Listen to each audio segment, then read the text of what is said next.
Pengibaran bendera One Piece adalah bukti bahwa pemerintah seharusnya lebih otoriter kepada rakyatnya saat ini.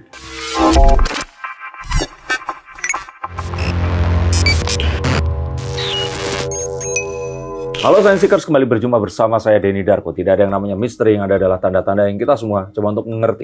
Ini bukan konten clickbait dan saya bermaksud serius bahwa pemerintah saat ini memang seharusnya tidak melonggarkan demokrasi seperti yang dipahami oleh banyak orang-orang yang saat ini lebih banyak protes dibandingkan menggunakan otak kritisnya untuk melihat lebih detail lagi tentang apa yang sebenarnya terjadi dan apa dampak dari perang dagang, perang narasi, dan perang peluru yang ada di Rusia, Ukraina, dan penjajahan yang dilakukan Israel kepada Palestina. Mengapa begitu? Mari kita bahas. Oke, Mas Darko, fenomena pengibaran bendera One Piece atau mungkin bendera bajak laut, tapi ini lebih ke arah One Piece karena memang bendera bajak laut itu kan identitasnya memang tengkorak ya. Maksud tengkorak dengan ada dua tulang yang disilangkan di belakangnya. Cuma lebih tepat ini One Piece karena ada topi jeraminya di situ. Banyak orang menilai atau mungkin orang-orang ini mengibarkan atau mungkin mengganti foto profil di media sosial mereka itu dengan foto lambang bajak laut One Piece ini dalam bentuk atau mungkin untuk mengartikan bahwasanya protes kepada pemerintah, mengungkapkan kekecewaan dan juga sindiran-sindiran terkait janji-janji pemerintah yang tidak kunjung ditepati. Mulai dari situ dulu. Sesuatu yang saya setujui, saya apresiasi, dan ini satu hal yang harus selalu dijunjung dalam demokrasi. Betul bahwa kita tidak bisa lepas dari demokrasi di dunia modern seperti sekarang ini, dan itulah yang membuat kita juga bisa hidup dan juga berkehidupan hingga saat ini. Tapi demokrasi yang saat ini terjadi dalam kondisi seperti sekarang ini sudah kebablasan, di mana masyarakat di sini betul protes itu tidak masalah, tapi saat mereka ini diberikan sebuah fakta atau isu, mereka ini lebih memilih untuk membaca, mempercayai, dan menyebarkan isu terutama yang negatif. Sayangnya ini adalah sebuah bentuk hakikat dari sosial media, di mana berita negatif itu lebih mudah dan lebih cepat untuk menyebar dibandingkan berita positif. Orang juga cenderung lebih percaya kepada berita negatif, dan ini semakin dibuat gawat karena banyak pengguna sosial media ini di usia yang lagi lucu-lucunya. Kalau dulu saat saya masih muda itu dengerin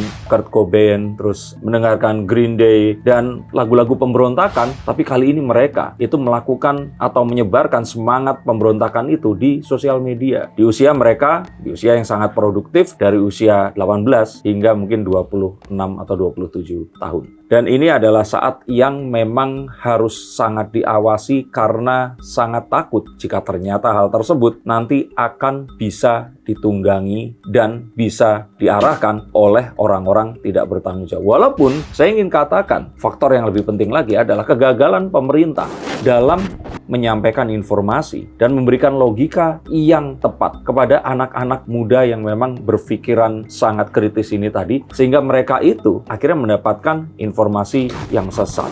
Maka kalau ditanya di sini, sebenarnya pemerintah tentu saja yang salah, tapi anak muda harusnya juga bisa lebih sabar. Tapi di negara demokrasi memprotes, mengkritik, ataupun kalau kita bisa bilang mungkin mengkutip kata-kata dari Ferry Irwandi, hanya mengingatkan pemerintah. Maksudnya pada akhirnya justru adalah dampak atau mungkin feedback yang positif untuk pemerintah itu sendiri. Silakan kalau ternyata ya orang-orang ini tadi bisa menjamin bahwa ini adalah upaya untuk mengingatkan saja. Tapi saat ini saja ada sebuah upaya pemakzulan wakil presiden atau serangan-serangan kepada pemerintahan, tapi ini dilakukan via Pak Jokowi seperti itu. Maka ini akan sulit untuk kita pagari, kita kumpulkan, dan tunggangan asing ini sangatlah, kalau saya boleh bilang itu sangatlah lekat sekali. Terutama saat media nasional ini beberapa mulai menunjukkan keoposisiannya dan berusaha untuk mendiskreditkan pemerintah. Contohnya dalam kasus perang dagang yang digagas oleh Donald Trump dan terus kemudian Indonesia ini melakukan sebuah negosiasi dengan akhir tarif impor masuk ke Indonesia sebesar 0% dan masuk ke Amerika ini sebesar sebesar 19% itu saja digoreng oleh media sekelas Tempo yang mengatakan bahwa Pak Prabowo yang dia selalu katakan berulang kali macan Asia ini disamakan dengan seekor kucing yang mengeong di depan Donald Trump. Yang saya pikir saya akan lebih percaya analisis dari Benix, misalkan ini kontennya, silakan kalian nonton dan coba untuk berdiskusi dengan logika kalian sendiri, di mana sebenarnya apa yang terjadi bukanlah kegagalan, tapi kegagalan terbesar adalah saat pemerintah tidak bisa membahasakan itu kepada anak-anak muda ini tadi. Dan saya tahu bahwa fenomena bendera Jolly Roger ini adalah sebuah fenomena yang muncul karena terutama kemarahan karena pemblokiran rekening PPATK kemarin itu, dan sebelumnya ada sesuatu yang dianggap gagal adalah 19% dan 0% masuk ke Indonesia. Yang padahal kalau kita mau melihat lebih detail, ini nggak sesimpel yang diberitakan. Karena 19% sendiri itu adalah negosiasi yang turunnya itu jauh. Dan ini bahkan lebih menguntungkan dibandingkan Vietnam. Yang Vietnam di sini itu memiliki dua hal paling penting. Satu, bahwa Vietnam tidak boleh mengimpor produk dari China. Yang kalau mereka akan ketahuan mengimpor, maka akan dikenakan denda yang lebih besar. Dan kedua, Vietnam ini memberikan sejumlah tanah yang sangat luas kepada keluarga Donald Trump untuk membangun Trump Tower dan sejumlah fasilitas hotel, resort, dan sebagainya di Vietnam sana. Sedangkan Indonesia hanya mendapatkan itu dengan melakukan sebuah pembelian yang memang itu sejak Presiden Joe Biden sudah akan dilakukan. Pembelian pesawat Boeing itu sudah sejak pemerintahan Presiden Joe Biden. Tapi itu semua ditunda karena adanya pandemi. Lalu produk-produk Amerika yang sebenarnya ini tidak bersaing dengan produk Indonesia. Karena yang kita datangkan dari Amerika ini adalah produk-produk yang tidak bisa kita produksi. Dan hal lain yang orang ini tidak mengetahui, hanya berkomentar dan berusaha untuk mendiskreditkan pemerintah. Kembali ingin saya katakan bahwa pemerintah ini jauh dari kata berhasil, jauh dari kata sempurna.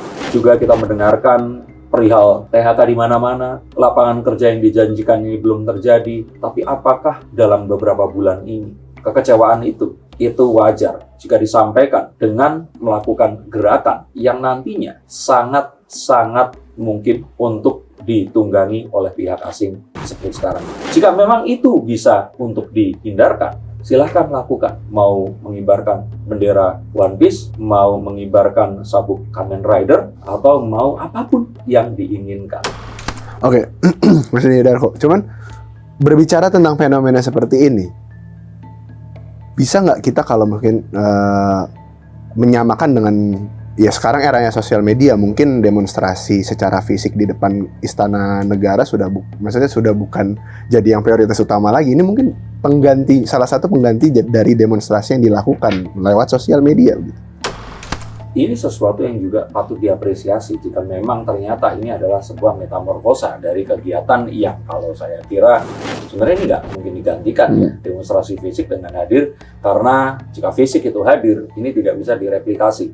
Jangan kalau hal seperti ini sangat mungkin untuk terus kemudian ada bot asing membuat banyak akun yang tiba-tiba semuanya picture profile-nya berubah menjadi Jolly Rogers, dan terus kemudian orang akan mengatakan sekian banyak manusia tidak puas pemerintahan Prabowo, dikultivasi dan terus kemudian nanti akan dimagnifikasi dengan berita-berita di media seperti Tempo. Maka kalau kata Pak Bahlil, terjadilah upaya untuk menurunkan presiden, terjadi upaya untuk menggagalkan pemerintahan, dan hal-hal yang kita tidak inginkan yang akan akhirnya yang menguntungkan pihak asing yang menginginkan Indonesia menjadi chaos. Sebenarnya fenomena ini kan sudah terjadi termasuk dengan siaran darurat Indonesia Gelap. Semacam itu kan, mirip-mirip.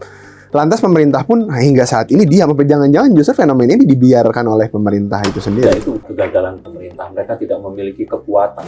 Saya pikir seharusnya sosok seperti Bang Hasan Nasbi ini mengajak anak-anak milenial untuk bisa memberitakan hal itu tadi. Ya kalau ternyata semacam Ferry Irwandi ini memiliki pengikut, kenapa nggak diundang untuk berdialog secara langsung, menanyakan dan memberikan atau memflorkan apa yang memang terjadi. Orang-orang yang kritis seperti beliau ini tadi, silahkan untuk ditunjukkan kejadian yang sesungguhnya dan menanyakan apa yang harus diambil langkah. Dan saya kira ini bisa disampaikan sekarang ini. Kalau dulu, orang-orang kritis ini hanya akan bisa melihat helikopter view atau kondisi yang sebenarnya setelah mereka ini menjabat. Fadlizon saat dia menjadi aktivis, terus kemudian menjadi seorang pejabat. Atau Fahri Hamzah, begitu pula saat dia menjadi PKS yang dulu selalu menentang, terus kemudian dia menjadi seorang pejabat pula. Maka ini semua sebenarnya bisa dibuat lebih cepat saat anak-anak muda ini tadi diajak untuk melihat secara langsung dan diberikan kesempatan untuk ikut berpikir secara nyata. Oke, tapi bahkan ini fenomena ini ya, maksudnya kalau kita bilang kita sebut saja sebagai demonstrasi di media sosial mungkin ya sederhananya, atau mungkin aksi protes di media sosial. Belum genap 1 tahun pemerintahan Pak Prabowo, nampaknya sudah terlalu banyak fenomena seperti ini. Kalau kita bandingkan dengan era Pak Jokowi, maksudnya ada perbedaan nggak menurut Mas Denny Darko? Tentu saja jelas ada perbedaan karena sosial media pun ini sekarang ini lebih masif lagi. Bahkan saya yakin sekali ada intelijen asing yang ikut bermain di sini. Dan kalau ternyata anak-anak muda ini tadi menganggap bahwa hal ini adalah sesuatu yang organik saja dan tidak ditunggangi, sekali lagi itu sesuatu yang naif. Maka kalau mereka memang kritis, mereka akan bisa membedakan siapa orang-orang yang mereka kenali dan menjadi teman di barisan mereka dan penunggang gelap yang mereka memang memiliki tujuan untuk mengacak-acak negara ini. Dan kita harus tahu bahwa kondisi di luar negeri ini dalam kondisi yang memang sedang dan akan masih tidak baik-baik saja. Bahwa Indonesia ini memegang sebuah peran penting. Dan kalau ini bisa untuk diacak-acak, ini akan menguntungkan mereka. Sekali lagi saya ingin ingatkan, Indonesia adalah negara satu-satunya yang dikepung oleh negara persemakmuran Inggris. Di sebelah timur kita punya Papua Nugini, lalu turun ke selatan ada Australia, kalau ke barat jauh ya mungkin, tapi ada India, kalau barat agak ke atas sedikit ada Singapura dan Malaysia. Dan yang masih satu tanah dengan kita adalah Brunei Darussalam. Maka kita akan tahu bahwa kita harus benar-benar bisa menjaga kemerdekaan ini dengan kata yang sesungguhnya. Mungkin yang seharusnya mengibarkan bendera Jolly Rogers ini adalah Pak Prabowo terhadap hegemoni negara barat atau negara Asia yang kuat seperti China atau Rusia. Menunjukkan bahwa Indonesia ini adalah negara merdeka. Oke, pertanyaan terakhir.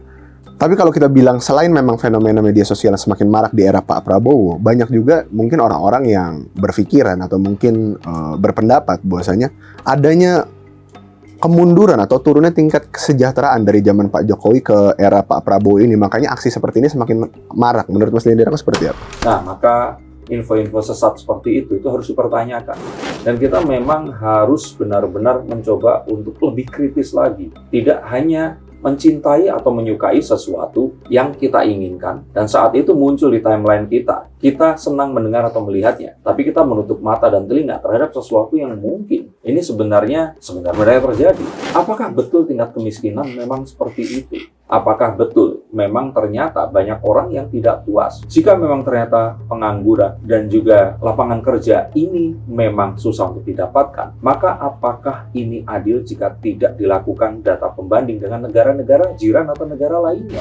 Maka hal seperti ini patutnya dilakukan. Dan anak-anak muda ini harus lebih kritis lagi untuk tahu, mencari tahu lebih jauh lagi dan tidak hanya menjadi budak algoritma yang mana berita-berita negatif ini akan terus disuplai kepada otak mereka dan mereka menjadi brain rot untuk selama-lamanya. Dan jika hal itu tidak bisa terhindarkan, maka sebaiknya pemerintah memang melakukan sebuah kontrol yang kuat, bahkan tidak perlu takut untuk dianggap menjadi pemerintah yang otoritarian karena menjaga order. Saya kira adalah hal yang lebih penting, terutama di negara Indonesia yang secara geografis dipisahkan oleh banyak pulau, secara demografis kita memiliki warna kulit, suku budaya, dan juga suku bangsa yang berbeda dan sangat rawan untuk dipecah belah persatu. Apakah kalian setuju kepada konten yang saya buat atau kalian hanya ingin marah saja kepada pemerintah dan lalu mau apa? Mengganti presidennya dengan Anies Baswedan, Ganjar Pranowo, atau mungkin junjungan kalian semua, Rocky Gerung. Terima kasih, sampai jumpa dan salam.